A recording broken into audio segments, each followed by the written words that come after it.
Hello students, welcome to BBVN online class. Students, EVS में lesson 8 how plants grow is completed. Okay, so in today's video we will summing up the main points that are given in the last of the chapter. आपके chapter के last में जो main points दिए गए हैं उनको हम summing up करेंगे, रिवाइज करेंगे so that पूरा चैप्टर आपको फिर से रिफ्रेश हो जाएगा, main points को आप फिर से रिवाइज कर सकेंगे एंड आपको क्लियर हो जाएगा कि हमने चैप्टर में कौन से पॉइंट को रीड आउट किया. ओके, सो फर्स्ट पॉइंट देखिए, plants propagate through the process of reproduction. Propagate किसको बोलते हैं? एक पौधे से दूसरा पौधा बनने की जो प्रोसेस होती है उसको क्या बोलते हैं? Propagate. So plants propagate through the process of reproduction. एक प्लांट से दूसरे प्लांट बनने की जो प्रोसेस होती है उसको क्या बोलते हैं? रिप्रोडक्शन. ओके, वह प्रोसेस जिससे एक प्लांट से दूसरा प्लांट बनता है उसको क्या बोलते हैं? रिप्रोडक्शन. नेक्स्ट पॉइंट देखिए, reproduction occurs mainly through seeds. जो रिप्रोडक्शन की जो प्रोसेस होती है वो मैनली किससे होती है? सीड से, बीजों से होती है. The process by which a seed is formed is called fertilisation. वह प्रोसेस जिससे सीड बनता है उसको क्या बोलते हैं? Fertilisation. Okay, now come on the third point. It is necessary that all the seeds of a particular plant get dispersed. हमने chapter में पढ़ा दैट यह बहुत ही ज़रूरी होता है, नेसेसरी होता है कि हम जब हम कोई प्लांट उगाते हैं या फिर फील्ड में हम जब क्रॉप्स को उगाते हैं, फसल उगाते हैं, तब हमें क्या करना होता है? बीज का जो डिस्पर्जल होता है, हम जब उनको फैलाते हैं वो क्या होना चाहिए? अच्छे से होना चाहिए. एक बीज और दूसरे बीज के बीच में प्रॉपर डिस्टेंस होनी चाहिए, वो पास में नहीं होने चाहिए. ओके, एक बार फिर से रिवाइज कर रही हूँ मैं. It is necessary that all the seeds, सारे सीड्स फॉर पर्टिकुलर प्लांट, एक पर्टिकुलर प्लांट के सारे सीड को गेट डिस्पर्स्ड, अच्छे से फैलाना चाहिए. डिस्पर्स बोलते हैं फैलाने को, उनको अच्छे से फैलाना चाहिए.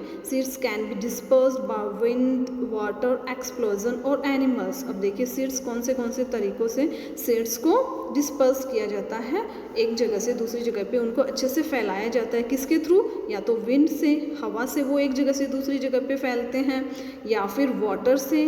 ओके, वाटर में जो एक्वेटिक प्लांट्स होते हैं वो वाटर के थ्रू उनका डिस्पर्जल होता है. ओके, नेक्स्ट एक्सप्लोजन, विस्फोट के थ्रू. हमने कुछ प्लांट्स ऐसे पढ़े थे जो पूरी तरह से पक जाते हैं, वो ऐसे चाहे हम फ्रूट ले लें या फिर कुछ ऐसे बीज होते हैं जो पूरी तरह से ऐसे पक जाते हैं, उसके बाद वो उनका क्या होता है? अपने आप ही उनका एक्सप्लोजन हो जाता है, विस्फोट हो जाता है. और विस्फोट होने से उसके अंदर जो छोटे जस्ट जो बीज होते हैं वो अपने आप हवा में उड़ के और एक जगह से दूसरी जगह पे वो चले जाते हैं और वो मिट्टी में दब जाते हैं, हमने चैप्टर में पढ़ा. सो इसको बोलते हैं एक्सप्लोजन. नेक्स्ट है एनिमल्स. ओके, एनिमल्स के थ्रू भी सीड्स का डिस्पर्जल होता है. जब एनिमल्स फ्रूट्स या वेजिटेबल को खाते हैं तब उनके खाने से रेस्ट ऑफ द सीड, जो बचे हुए बीज, वो मिट्टी में अपने आप गिर जाते हैं और वो ऐसे प्लांट ग्रो हो जाते हैं. ओके, सो ये 4 मेथड्स है, wind, water, explosion and animals, जिनके थ्रू सीड का डिस्पर्जल होता है. ओके, उनको फैलाया जाता है.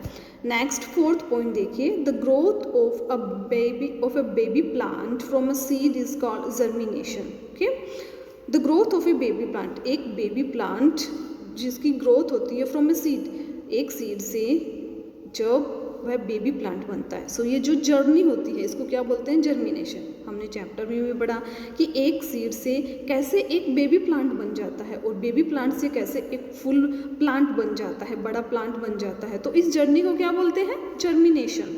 Okay, seeds need oxygen, moisture and heat for germination. अब जर्मिनेशन के लिए कौन से 4 पॉइंट्स नीड होते हैं, ज़रूरी होते हैं, वो देखिए.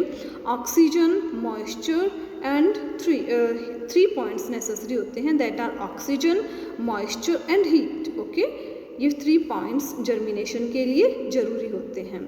Now come on the next point. In certain plants parts of the parent plants give rise to new plants. अब देखिए सर्टेन प्लांट्स, कुछ प्लांट्स ऐसे होते हैं जिनमें क्या होता है, जो एक प्लांट होता है सो वो जो प्लांट होता है वो अपने जो उसकी जो पार्ट्स होते हैं उससे ही नया प्लांट वो क्या करता था, नया प्लांट उससे ही ग्रो हो जाता है। उसके लिए सीड की नीड नहीं होती है, सीड की ज़रूरत नहीं होती है।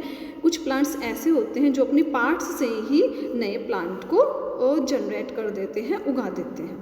ओके स्टूडेंट्स, फिर से रिवाइज कर रही हूँ। इन सर्टेन प्लांट्स, कुछ प्लांट्स ऐसे होते हैं parts of the parent plants, जो प्लांट होता है वो अपने पार्ट्स से, अपने हिस्सों से ही give rise to new plants, वो न्यू प्लांट्स को उगा देता है, राइज कर देता है, जनरेट कर देता है। ओके, इन प्लांट्स में सीड्स की नीड नहीं होती है, सीड की बीजों की ज़रूरत नहीं होती है, वो अपने पार्ट्स से ही, अपने हिस्सों से ही दूसरे प्लांट को जनरेट कर देते हैं। Okay, now come on the next point. Many plants found in India have come from other countries. India में बहुत सारे प्लांट्स ऐसे होते हैं जो बेसिकली इंडिया के नहीं होते, वो कहाँ से लाए गए हैं, दूसरी कंट्रीज से इंडिया में लाए गए हैं।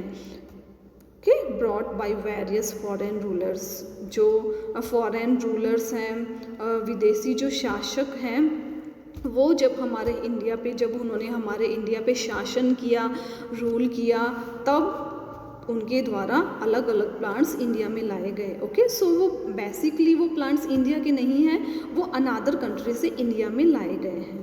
ओके स्टूडेंट्स, सो ये मेन पॉइंट्स हमने समिंग अप कर लिए हैं। आई होप चैप्टर में जो एक्सरसाइज दी गई है वो आप अपने आप अच्छे से कंप्लीट कर सकते हैं। If any problem I will send all the answers of another exercises. Okay, so you have to complete all that exercises in your book. Okay students, thank you.